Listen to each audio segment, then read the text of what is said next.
ജമാലുദ്ദീൻ ഇപ്പോൾ ചേരുന്നുണ്ട് നമ്മൾക്കൊപ്പം ദുബൈയിൽ നിന്ന്. ജമാൽ, ഗൾഫ് രാജ്യങ്ങളെ സംബന്ധിച്ച് ഈ സാഹചര്യം ഏതൊക്കെ നിലയിലാണ് ഇപ്പോൾ ബാധിച്ചിട്ടുള്ളത്? ഇപ്പോഴത്തെ ഇന്നത്തെ അടക്കം വിവരങ്ങൾ എന്താണ്?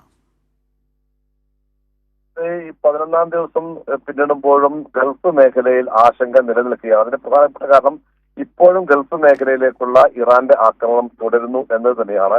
ഇന്ന് ബഹ്റൈനിലും UAE-യിലുമാണ് ഇറാൻ കാര്യമായ ആക്രമണങ്ങൾ നടത്തിയത്. ബഹ്റൈനിൽ ഒരു ജനവാസ മേഖലയിലുണ്ടായ മനാമയിലുണ്ടായ ഡ്രോൺ ആക്രമണത്തിൽ ഒരു സ്ത്രീ കൊല്ലപ്പെടുകയുണ്ടായി, കുറച്ചു പേർക്ക് പരിക്കേൽക്കുകയും ചെയ്തു. അതുപോലെ തന്നെ UAE-യിൽ അബുദാബിൽ ഒരു റുവൈസിൽ ഒരു ആക്രമണം നടത്തി. ഇവിടെ വ്യവസായ മേഖലയിലാണ് ആക്രമണം നടത്തിയത്. ഇവിടെ കെട്ടിടങ്ങൾക്ക് തീപിടിച്ചു. തീ നിയന്ത്രണ വിധേയമാണെന്നാണ് അധികൃതർ അറിയിക്കുന്നത്. അതേസമയം ഇന്ന് ഇറാൻ ആക്രമണത്തിൽ UAE-യിൽ ഇതുവരെ 6 പേർ കൊല്ലപ്പെട്ടതായാണ് അധികൃതർ ഔദ്യോഗികമായി സ്ഥിരീകരിച്ചത്. ഇത് UAE, പാകിസ്ഥാൻ, ബംഗ്ലാദേശ്, നേപ്പാൾ സ്വദേശികളാണ് ഇതുവരെ മരിച്ചത്.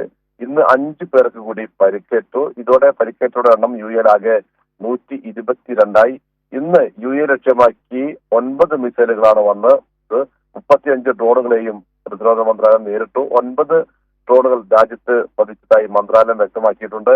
ഏറ്റവും പ്രധാനപ്പെട്ട കാര്യം ഇപ്പോഴും ഗൾഫ് മേഖലയിലേക്കുള്ള ഇറാന്റെ ആക്രമണം തുടരുന്നു. ഇത് രാജ്യത്ത് അല്ലെങ്കിൽ ഗൾഫ് മേഖലയിലേക്ക് തന്നെയും കടുത്ത ആശങ്കയാണ്. ഈ യുദ്ധം തുടങ്ങിയത് മുതൽ ഇന്ന് വരെയും ഈ ആക്രമണം തുടരുന്നു. രണ്ട് കാര്യങ്ങൾ കൂടി ജമാൽ, അതായത് ഒന്ന്, വിമാന സർവീസുകളുടെ ഇപ്പോഴത്തെ ഒരു സ്ഥിതി എന്താണ്?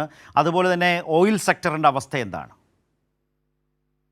ഓയിൽ മേഖലയിൽ കാര്യമായ പ്രതിസന്ധി ഇപ്പോൾ നേരിട്ടിട്ടില്ല. പക്ഷേ ശരത്ത് സൂചിപ്പിച്ചതുപോലെ ആദ്യത്തെ കാര്യം വിമാന മേഖലയിൽ, വ്യോമഗതാഗത മേഖല ഇപ്പോഴും പ്രതിസന്ധി തന്നെയാണുള്ളത്. കാര്യമായ ഒരു പുരോഗതി അല്ലെങ്കിൽ കൂടുതൽ സർവീസുകൾ ഇപ്പോഴും ആയിട്ടില്ല.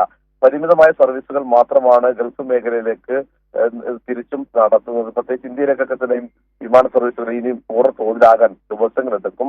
വലിയ നിരക്കാണ് ടിക്കറ്റിനായി വിമാന കമ്പനികളൊക്കെ തന്നെയും ഈടാക്കുന്നത്. 1500 മുതൽ 2500 ദിവസം 50,000 രൂപ വരെ നൽകണം ടിക്കറ്റിനായി എന്നാണ് വ്യക്തമാകുന്നത്. കാരണം മാത്രമല്ല ടിക്കറ്റിന്റെ ലഭ്യത അവസരം അങ്ങ് മുതലാക്കുകയാണല്ലേ? വിമാന കമ്പനികൾ ഈ അവസരം അങ്ങ് മുതലാക്കുകയാണ്. തീർച്ചയായും വിമാന കമ്പനികൾ അതുപോലെ തന്നെ ചില സ്വകാര്യ കമ്പനികളടക്കം ഈ ചാർട്ടേഡ് വിമാനങ്ങൾ ഫുജിയറിൽ നിന്നൊക്കെ തന്നെയും നടത്തുന്നുണ്ട്. 2000 ദിർഹം നൽകിയാൽ മാത്രമേ ഇത്തരം വിമാനങ്ങളിൽ പോകാൻ കഴിയൂ. അതിന് തന്നെ ടിക്കറ്റിന് വളരെ ചുരുങ്ങിയ ടിക്കറ്റുകൾ മാത്രമേ ഉള്ളൂ. എന്നാലും ഈ യാത്രാ പ്രതിസന്ധി ഇപ്പോഴും നിലനിൽക്കുകയാണ്. വരും ദിവസങ്ങൾ മാത്രമാണ് അത് പൂർണ്ണമായ രീതിയിലേക്കെങ്കിലും മാറാൻ കഴിയൂ എന്നാണ് മനസ്സിലാക്കുന്നത്. ദുബൈയിൽ നിന്ന് ജമാലുദ്ദീൻ കൂടിയാണ് വിവരങ്ങൾ ഇപ്പോൾ നൽകിയത്.